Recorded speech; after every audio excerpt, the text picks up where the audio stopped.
Salut, je m'appelle Diana et je viens d'une petite ville de l'Ohio. Ma mère m'a élevée toute seule et elle a toujours été ma meilleure amie. Elle ne m'a jamais interdit quoi que ce soit. Prends-en un peu plus, on fera une dégustation de chips ce soir. Et comme ça, on saura quelle saveur est la meilleure.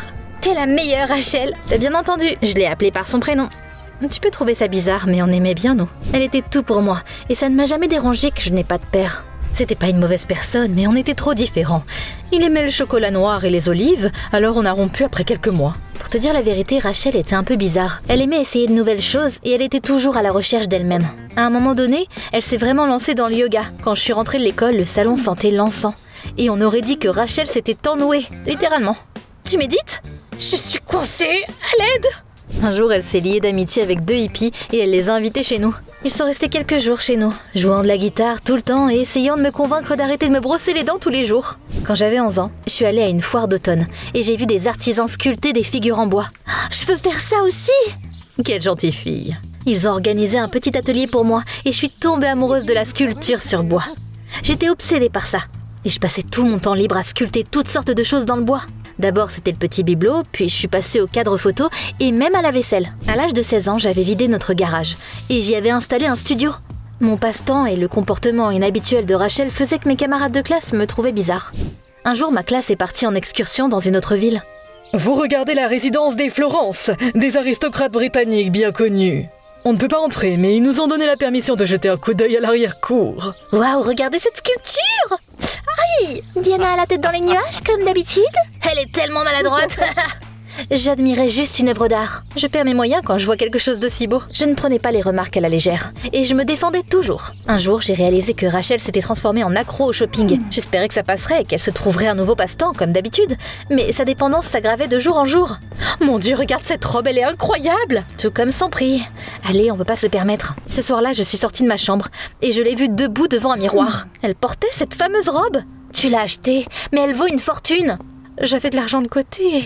J'ai failli la croire, mais quelques jours plus tard, je l'ai vue dans de nouvelles chaussures chères et peu de temps après, avec un nouveau téléphone. Dis-moi que t'as pas braqué une banque. Bien sûr que non.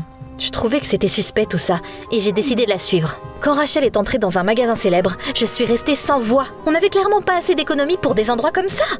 T'as vu ça? Elle vient de voler un sac à main. J'ai rattrapé Rachel à la porte et je lui ai demandé de remettre le sac à sa place. Chut, les gens de sécurité pourraient entendre. Je ne sais pas ce qui m'a pris. Ça n'arrivera plus. Elle a promis d'arrêter, mais de nouvelles choses apparaissaient chez nous tous les jours. Ça ne peut pas continuer comme ça. T'es une kleptomane. Ne sois pas ridicule, je vais bien. Un jour, j'étais dans ma chambre quand j'ai entendu des voix fortes. Quand je suis descendue, j'ai vu Rachel et un gars que je connaissais pas. Si tu me rends pas mon argent, t'auras de gros ennuis. C'était qui? T'avais raison, je suis allée trop loin. Il y a une semaine, j'ai volé un ordinateur portable et je l'ai cassé sans faire exprès. Les propriétaires du magasin m'ont trouvé et ils m'ont dit qu'ils appelleraient la police si je ne payais pas. J'ai demandé de l'aide au chef d'un gang local. Il s'appelle Chase. Il m'a prêté de l'argent et maintenant il veut récupérer son argent. T'es cinglé? T'aurais dû vendre quelque chose? J'ai vendu quelques articles chers et j'ai remboursé ma dette. Mais Chase a dit qu'il y avait des intérêts. On devrait aller voir la police. Non, s'ils découvrent que j'ai volé. On avait désespérément besoin d'argent et j'ai commencé à promouvoir mes œuvres sur les réseaux sociaux. Même en vendant quelques-unes de mes sculptures, c'était pas suffisant. Pendant que j'essayais de comprendre ce qu'il fallait faire, Rachel est rentrée à la maison avec un nouveau bijou. T'es sérieuse? Tu ne crois pas qu'on a déjà assez de problèmes? Je suis désolée, je n'arrive pas à m'arrêter. Quand je vois quelque chose de beau, je ne peux pas m'empêcher de le prendre. T'as besoin d'une aide professionnelle. On s'occupera de ta dette, puis on trouvera de l'argent pour une thérapie. Un jour, je suis restée debout tard dans mon studio et je me suis endormie juste là. Un gros bruit m'a réveillée. Je suis rentrée dans la maison en courant et j'ai vu que quelqu'un avait saccagé notre salon. Diana, tu vas bien? Il s'est passé quoi? Je pense que ce sont les hommes de main de Chase qui ont fait ça. Je suis sortie me promener et quand je suis revenue, c'était déjà comme ça. On a encore regardé autour de la maison ensemble. C'était le bordel, même les escaliers étaient cassés. Tu devrais aller voir la police. Cette fois, Rachel ne s'est pas disputée et elle a déposé une plainte. On n'avait pas d'argent pour les réparations, donc on a temporairement emménagé dans mon studio. J'ai dormi sur un vieux matelas et c'était tellement inconfortable que j'ai fait des cauchemars. Chaque nuit, je rêvais que j'étais allongée dans une pièce lumineuse et que je ne pouvais pas bouger. Le dernier jour avant les vacances d'été, j'ai vu une voiture chère garée à côté de notre maison quand je suis rentrée de l'école. Maman a encore des ennuis? Mon cœur battait la chamade au moment où je suis entrée dans notre jardin. Qui sont ces gens? On t'attendait. Voici Madame Florence. Il m'a fallu un certain temps pour comprendre pourquoi ce nom semblait si familier. Florence? Comme la résidence des aristocrates britanniques que ma classe a visitée? C'est vrai, elle m'appartient maintenant. qu'est-ce qu'une dame britannique fait dans notre jardin? Oh chérie, le truc c'est que...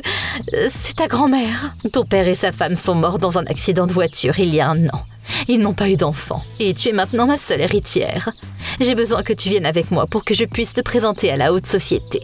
Au début, j'étais choquée, puis ces mots ont fait bouillir mon sang. Mon père et toi m'avez ignoré toute ma vie, et maintenant vous voulez quelque chose de moi? Je n'irai nulle part.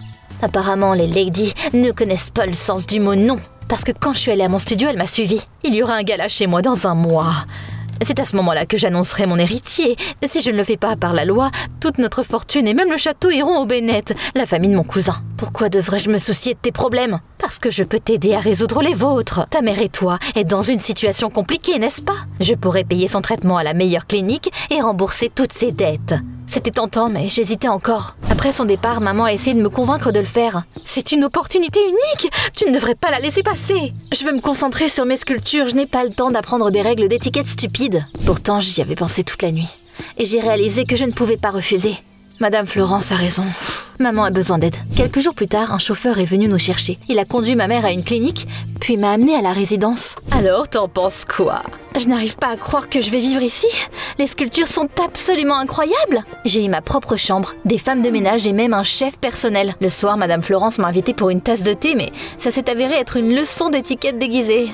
Les épaules en arrière, ne t'affaisse pas. Ta cuillère ne devrait pas toucher la tasse.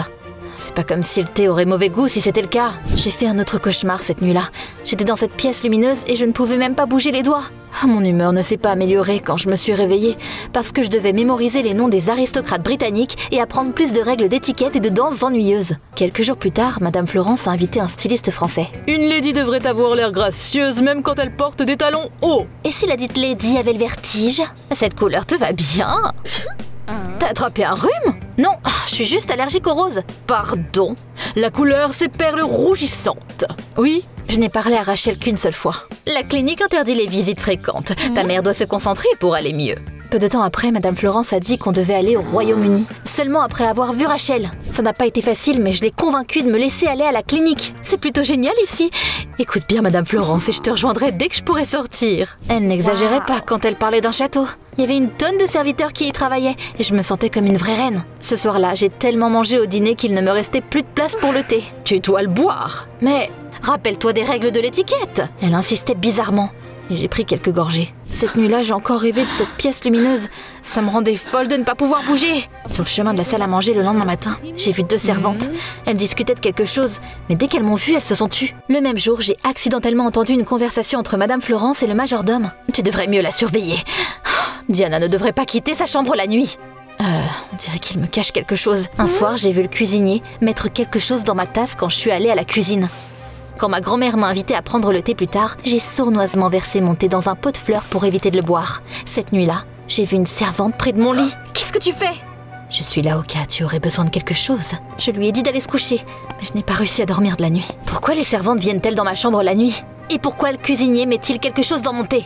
Les servantes sont censées être là pour toi. Le cuisinier a probablement juste mis du sirop dans ton thé. Ne me dis pas que tu penses être en danger ici. Un jour, j'ai mis les vêtements de travail que j'ai apportés de la maison pour sculpter quelque chose.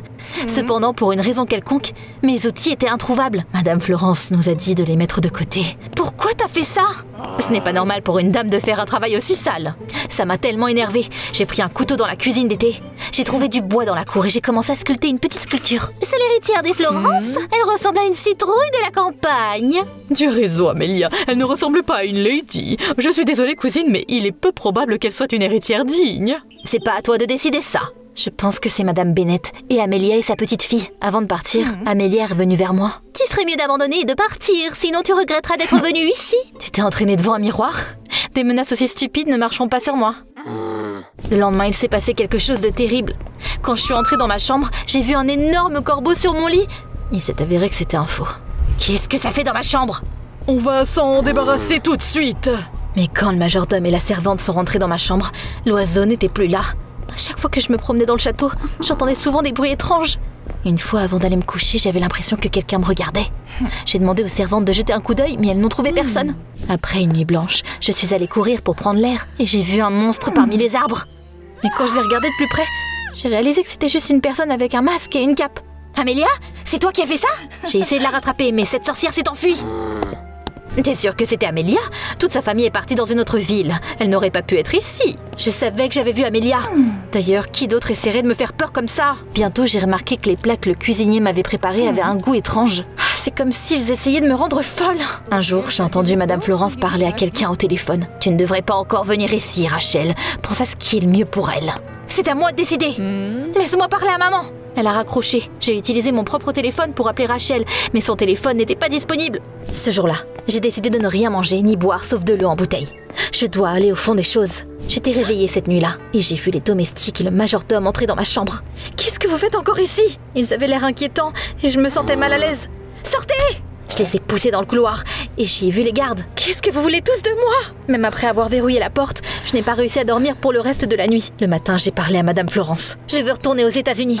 Calme-toi, j'ai parlé au personnel. Ils ne te dérangeront plus. Il n'y a pas que ça. Je veux être avec Rachel et faire ce que j'aime. J'ai l'impression que je vais devenir folle si je passe plus de temps ici. D'accord, le chauffeur t'emmènera à l'aéroport ce soir.